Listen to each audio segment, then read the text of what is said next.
কোন নবীর সুন্নাত পালন করলেন গান বাজিয়ে? আপনার জন্য আমার বিল্ডিংটা ভেঙে পড়বে, ওরা কি ছাড়বো না? আল্লাহ তুমি আমার ভাইকে হেদায়েত দাও ইয়া আল্লাহ, ছাড়বো না। এই যে ভূমিকম্প হলো আপনার গান বাজনা বাজানোর কারণে। মুহাম্মদ সাল্লাল্লাহু আলাইহি ওয়াসাল্লাম কি মিথ্যা কথা বলে?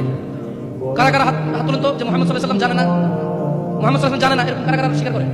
আল্লাহ নবী বলেছে, যখন বাদ্যযন্ত্র বেড়ে যাবে, গায়িকারা সম্মুখে এসে নাচবে, তুমি অপেক্ষা করো, পাহাড়গুলো কেঁপে উঠবে, পৃথিবীটা নড়ে উঠবে।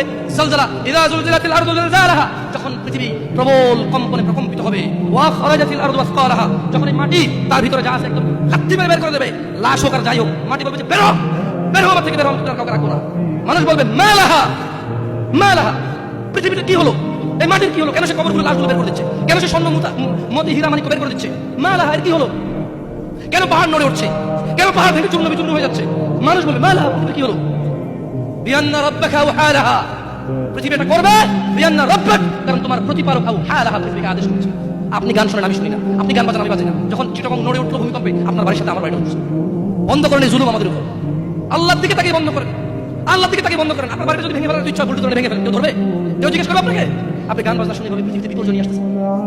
ইত্তাকিল্লাহ হাক্কা তুকাতিহি, আল্লাহকে ভয় করুন, যেভাবে ভয় করা উচিত।